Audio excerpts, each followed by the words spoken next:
Hey, what's up? It's your boy Rawk. My hobby recently has been deriving all of my self-worth from one physical object that I own one day at a time, and it's been going dreadfully, thank you for asking, but that's all about to change, because today, I'm deriving my self-worth from the fact that I own Chibi Robo on the GameCube. I'm going nowhere in life.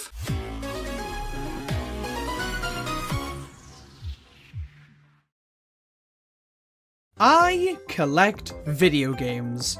Could you tell? Saying you're a game collector is a fun way to come out as a hoarder. Like, tell me the difference between these two images. That's right, there isn't one. Hi, my name is Rawk, and I am a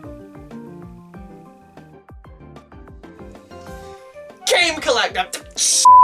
Yes, I'm one of those weirdos who cares deeply about how their Mario Party 4 box looks. This is disgusting. I have a lot of games, and I take so much pride in that fact that my doctor is having a fit as we speak. I try to take good care of my games and flaunt them in a respectable manner. Who buys a game and says, alright, time to store this bad boy? Damn. Can you really blame me though? Video games are an inherently collectible form of media, and when you play a game all the way through, there's a good chance that you'll want to revisit it, go back and find more collectibles, try your own challenges, or even play the whole thing again. And then some games, like multiplayer games, have no definitive end, meaning you could theoretically own one forever and still have stuff to do in it. Basically, it's very unlikely that you're only going to own one game at a time. Alright, I just finished Breath of the Wild. Time to sell it on to buy Don King Boxing. I make good choices. Throughout most of my life, I've been opposed to selling my games. Naturally, I've sold at least a couple. I know, Eternal Damnation, here I come. But in my 7-year-old self's defense, it was that or be burdened by Carnival Games on the Wii. There was no way I was getting out of this without some trauma. I think for the most part, it wasn't really a conscious decision to hold on to every game I ever got my hands on. When you're a kid, getting a new game is a rarity. That was pretty much always reserved for birthdays and Christmas. And when your birthday's in October, that leaves a solid 9 months of no new games to sink your teeth into. Plus, when you're a kid, it's a lot easier to spend more time on any given game. Getting to the end of one would make you the playground's messiah, and that's not even taking into account 100% completion. So, always having something to do in these games, combined with getting new games very infrequently, meant that I never really had a reason to sell on my games. So for most of my life, I didn't. I got a couple of new games every year, and I held on to them. And that was pretty much my relationship with video games until around early 2018. This was a month or so after I got my Switch, and I was at a very different place in my life compared to when I was a kid. I had a lot less time for video games, but I was at a point where I could get through them so much quicker than I could when I was younger. I had never really gone out of my way to buy any game the day that it launched, but now that I had any money at all, and an imminent release of Kirby Star Allies, I decided I couldn't take it anymore. This was the first game I ever bought at launch, which would start a chain of events that would eventually lead to this. I'm so happy that my origin story stemmed from something so bog standard. And from then on, most first-party Switch games that released were day one purchases for me. And from that point in 2018 to around early 2020, that would be the first time I was able to build up any sort of sizable collection. This was a pretty crucial time for me. I started to actively take care of my games rather than just putting them anywhere they would fit. I wasn't at the point of having any sort of proper display, but I was having an absolute blast collecting all of these games. And that was my life until June 2020. I was living contently buying and playing Switch games, and only Switch games.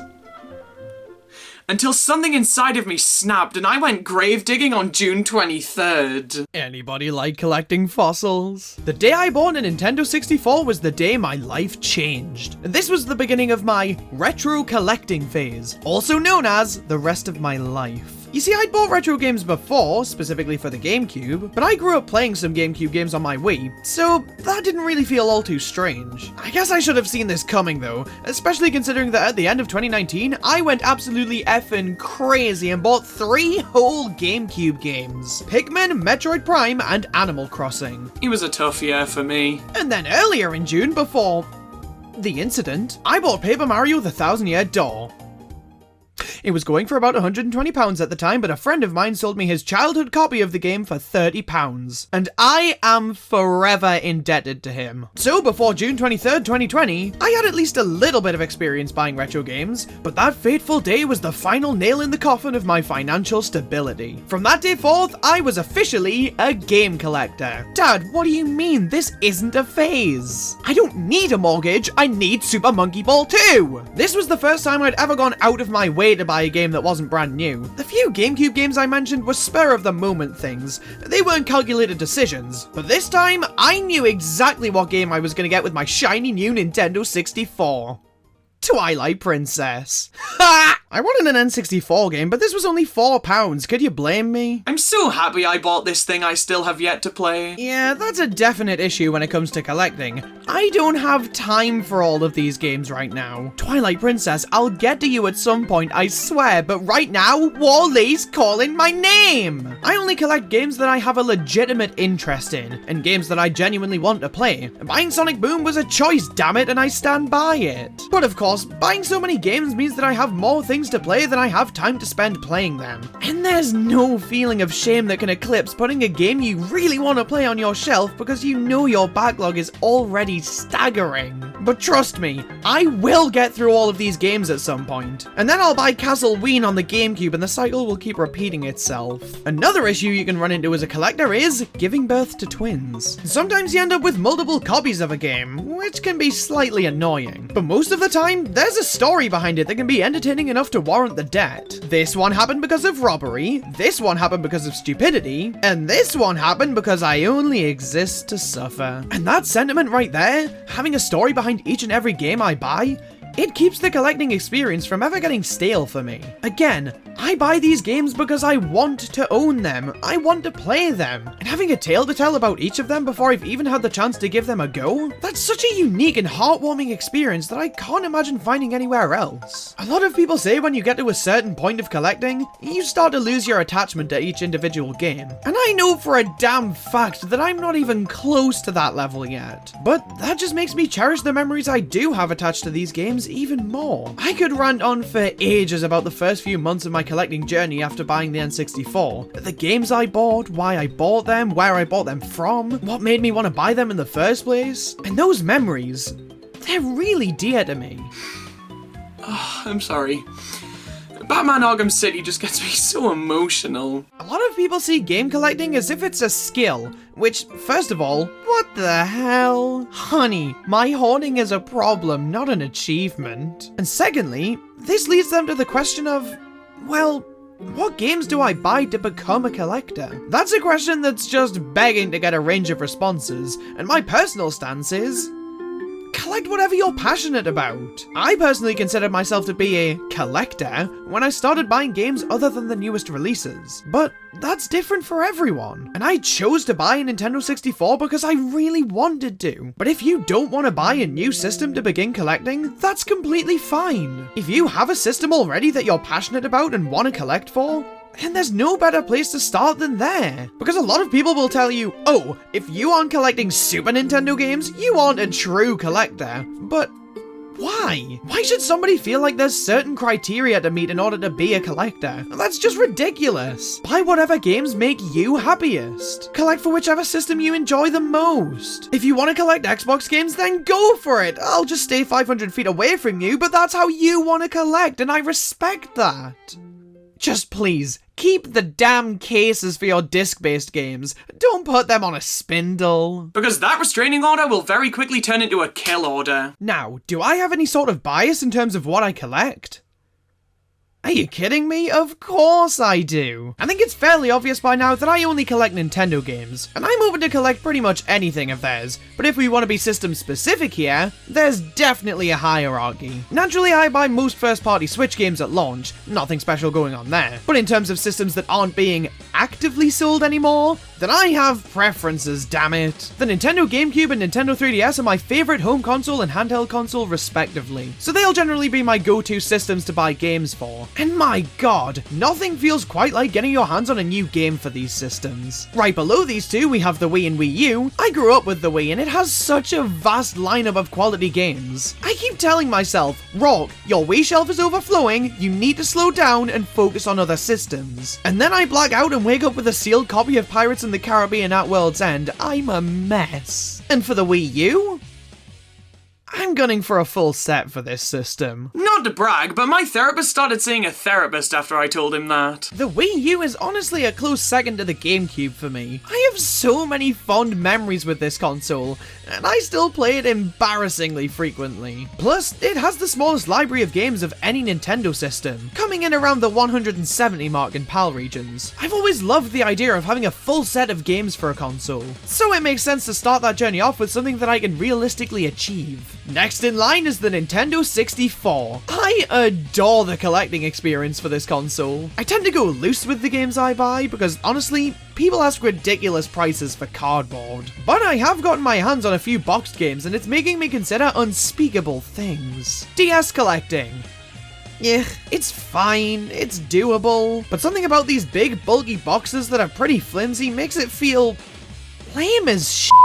Plus, being the second best-selling console of all time means there are a lot more people who own games for this thing and didn't give a single solitary f*** about them, meaning a lot of DS games are in just terrible condition. The games are also bootlegged to hell and back. Who thought this was okay? Super Nintendo collecting is something I definitely need to get more into. But like the DS, these things feel so damn flimsy. I'm scared if I look at Tetris and Dr. Mario funny, it'll burst into flames. Now, owning an NES may be one of the coolest parts about me being alive, but with how readily available all of the system's games are, it kinda makes it difficult to warrant spending a decent chunk of change on the cartridges at the minute. Which is really dumb because once I actually have my hands on them, it's on par with having a child, I assume, with no actual parenting experience. And finally, Game Boy and Game Boy Advance.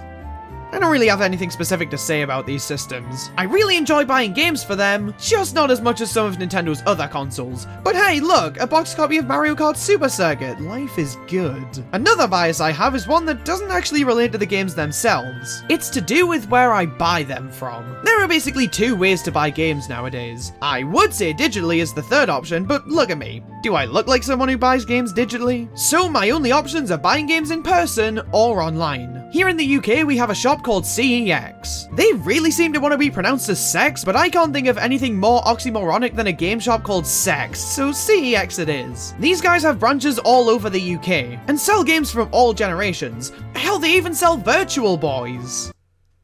Scratch that, they don't sell Virtual Boys. Now, are they perfect? No, they absolutely are not. I think a lot of their prices can be pretty ridiculous sometimes, and they never, and I mean never, clean any of the games before selling them. They allow people to trade in games for cash, and a lot of the time the games they get given won't be in super great condition. So what do they do to remedy that? F*** all, take Mario Party 4 and be happy, you miserable bitch. But flaws aside, they're the most readily available game retailer in the UK, and I'll always appreciate that. When it can be helped, I much prefer buying games in their actual stores, or on the rare chance that there's a dedicated retro game shop near me, I would much rather support them, especially because they'll usually have better prices and conditions than CEX. But sometimes, I much prefer the convenience of buying a game online and having it delivered in the next few days. Retro games aren't like modern ones where I want to be playing them the exact second they're available. I've had the option to play Diddy Kong Racing since 1997. I don't think a couple of days wait for delivery should bother me that much. My go-to online retailers are eBay and CEX again. eBay can be pretty hit and miss in terms of whether I'm actually going to get a deal or not, and CEX online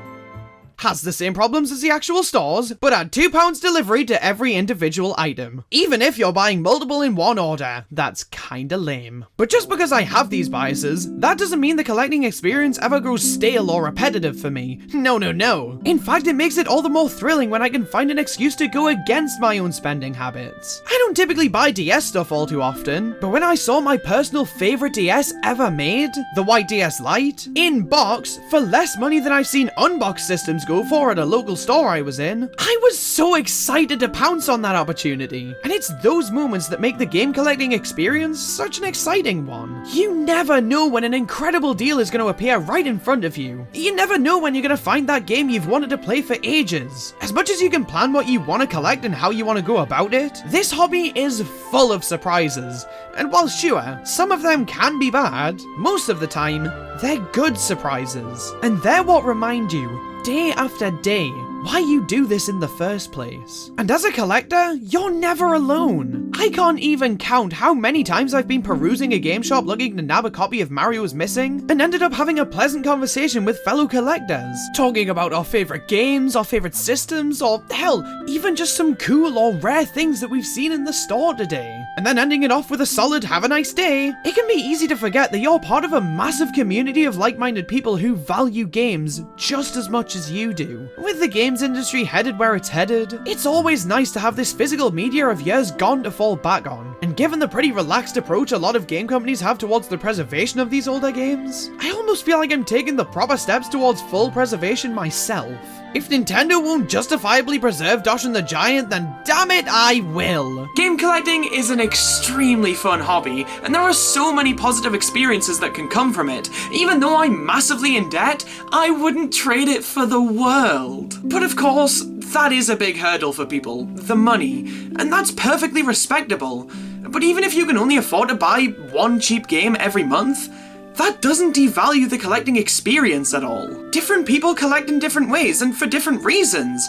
As long as you're collecting within your means to do so, and you're not focusing on buying games just because of their monetary value, you'll still have an absolute blast with it. Kirby Air Ride is dumb expensive, whereas We Play barely even costs £5, and I guarantee you I've made more fond memories with We Play. Just because something costs more to own doesn't mean it's objectively better than cheaper games, which is a mindset that I think a lot of people seem to have. And all of this has led to one final question, a final summary of my entire collecting experience so far, a question that every game collector is bound to get at some point. What are your favourite parts of the collection? Well, my Game Boy and NES. I got these two systems around the same time, and for a lot cheaper than I've seen them going for, and it will never not be so cool to me that I own these systems. I love them. The entirety of the Paper Mario series. I grew up playing Super Paper Mario, and to finally get my hands on all of the rest of these games was a treat. And after playing through them all in 2021, this very quickly became one of my absolute favourite series. My two Wii U's. I just think it's funny that I own two of this thing that nobody owns one of. I own a good amount of rarer games. Conga's Bad Fur Day, Kirby Air Ride, all of the Mario parties, including but not limited to 3, 6, and 7, Metroid Prime Trilogy, Doshin the Giant, the first two Paper Mario games, but my absolute favourite of the lot has to be Chibi Robo, my first ever big gaming splurge, and one of my favourites of all time. My Japanese Wii. This was the first time I'd ever dabbled in the import console market, and I gotta say, I wholeheartedly recommend it. Speaking of imports, Chibi Robo Park Patrol and New Play Control Chibi Robo, imported from the States and Japan respectively. Both of these games are great, and I honestly think the fact that owning a complete Chibi Robo collection means importing almost half of the games is really damn cool. I also have an American copy of Mario vs. Donkey Kong 2, Super Mario Odyssey, it's my favourite game of all time, Mario Kart 8. I just have a lot of fond memories with this one. I used to play it a lot with my dad, and it's the reason that I own 50% of my Wii U's. The Donkey Kong bongos and the associated games. I don't think we'll ever see an accessory this experimental and strange ever again, and playing games with bongos is a surreal experience. And of course, my childhood favourite Wii games. Mario Galaxy 1 and 2, Poke Park Wii, Mario Sports Mix, Mario Kart Wii, and of course, Super Smash Bros. Brawl. These were pretty much my first ever gaming loves, and they're still games that I cherish to this very day. But the best part of my collection, without question, is my health coach Stop Smoking with Alan Carr. I'm an asthmatic, so I don't smoke, but if I ever do decide that I hate my body, it'll be so much fun to quit using my brand new DS.